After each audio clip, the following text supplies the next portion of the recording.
no one knows the real truth about me, how hard I really go. I was not always this strong guy you see. I went through a lot of hard times in my life to get here today. And a story I'll tell you with real quick. I tried once to get in the Air Force to be an Air Force pararescueman, and I quit for fear of the water. I was 175 pounds. I left the Air Force 4 years later at 300 pounds. There's a long story in there on how that came to be. So I came home one day from working at a job called Ecolab where I sprayed for cockroaches. Made $1,000 a month, weighing 300 pounds. I got home and I watched a show on Discovery Channel of guys carrying boats and logs, Navy SEAL training. And I decided to make a change in my life. And I called the recruiter up. I was 6'1" and 300 pounds. He laughed at me. 7 other recruiters laughed at me. One recruiter finally said, "Come on in, I'm too busy to talk to you on the phone." He didn't know how much I weighed. I walked in the recruiter's office and he looked at me and he said, "You're fat and you're black." I said, "I want to be a Navy SEAL." He said, "I basically had to lose 106 pounds in less than 3 months because of my age. I was getting too old."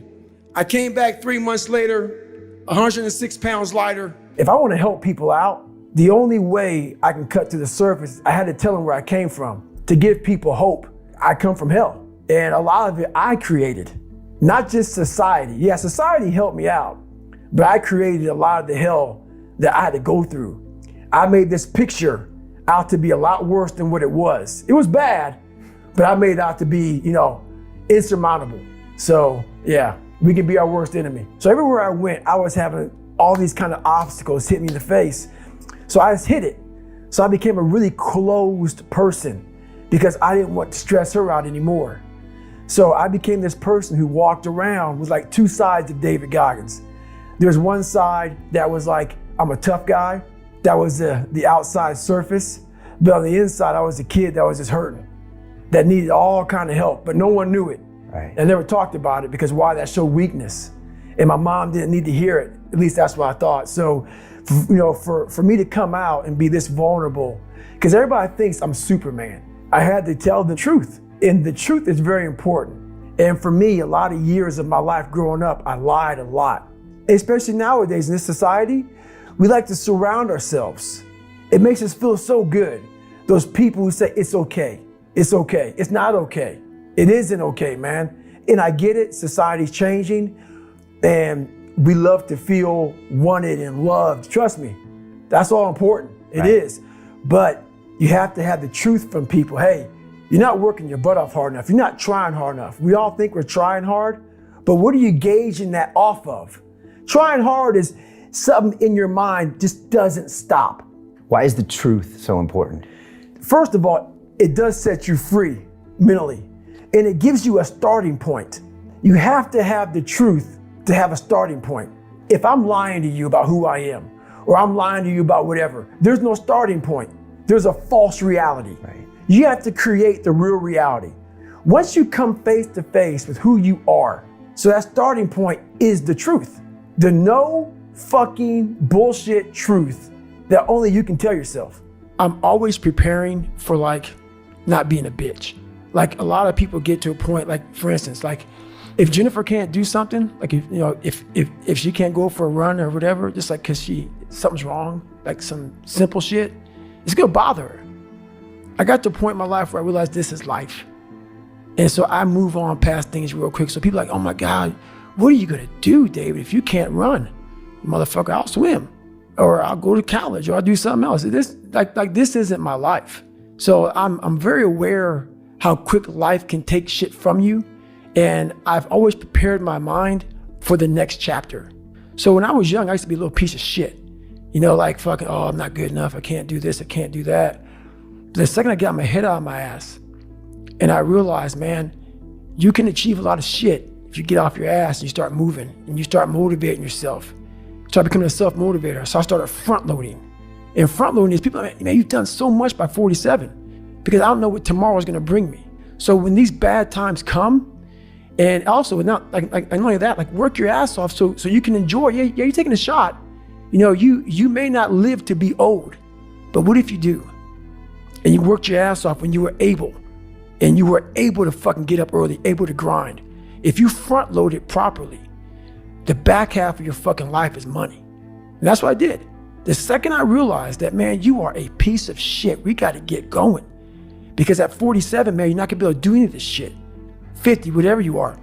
So I front loaded. So all these bad things have happened to me. I sit back and go, man, how are you handling this so well?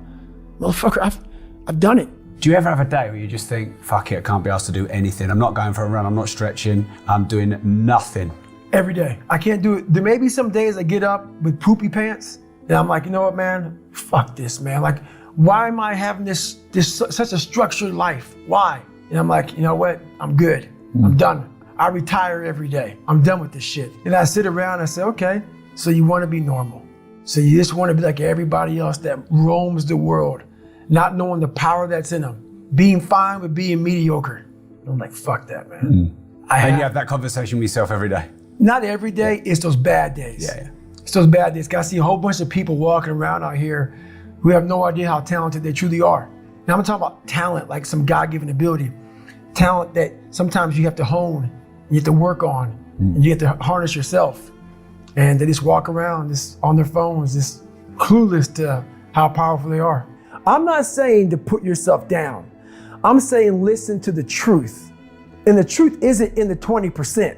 The truth is in this other part of your brain saying, look, man, you're wasting a bunch of percentage here. We have 80 more percent that we're not tapping into, because in this other 80% is suffering, pain, failure, self-doubt, darkness, and then a whole bunch of light.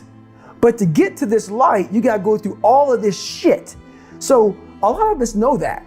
We know. We do know deep down. Yeah, I can get over here, but over here, man, this is much better, because I gotta go through this journey that is not fun. This from 20 to 100%, this shit in between is not fun. So we decide to live over here. So everybody goes, how do you do that? You know exactly how to do that. It's not a magic trick.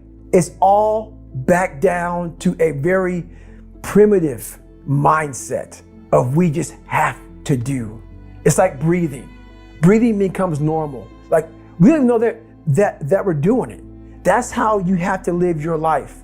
When that alarm clock goes off at 4 or 5 in the morning, your mind says no. You just say, it's just what we do.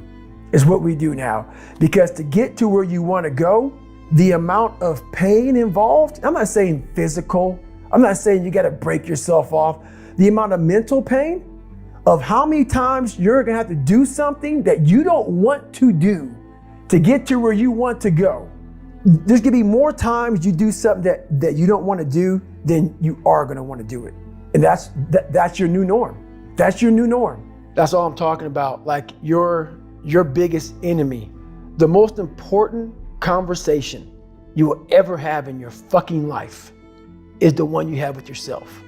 You wake up with it, you walk around with it, you go to bed with it. Eventually, you're going to act on it, whether you're good or bad. It is about you. It's strictly about you finding who you are. So many people die, live 100 years, never fucking know who they are. Never know who they are. You have to look in that mirror and know there's so much more in here, man. Because I can literally right now be a 300-pound guy spraying for cockroaches still to this day. If I did not look in that mirror and say, there has to be more to this. This can't be it. And then willing to go into it, dive deep into it, and give all I have to find it. That's what all that's about. When I started this journey, I realized that I'm going to be somebody, and I'm searching for a feeling of true victory for myself and only myself. The second I shut out the whole world and realized that one thing, that I am in this world alone. I'm fighting in this race by myself. That right there is my fuel, is I know that there's really no one out there grinding like me. And if they are, so be it. My goal in life was to, in my mind, believe I'm the hardest man alive. And that's why the whole thing is can't hurt me. That's what it's about. It's about whatever you think you are, you have to make that dream a reality. But that's where the hard part is making that dream reality. That's where the hard work comes. That's where people know, how do you keep grinding every day? I had to Look in my insecurities and in my fear and find drive in that. We're all looking for passion. Passion's all around you. You have a whole fucking stack of it all around you. It's your insecurities, all that shit. You gotta dive deep into that shit. It's all in there. All the energy and fuel you need is right in yourself. That's the most powerful thing in the world. When you can find drive in your own doubt, fear, insecurities, you become very unstoppable.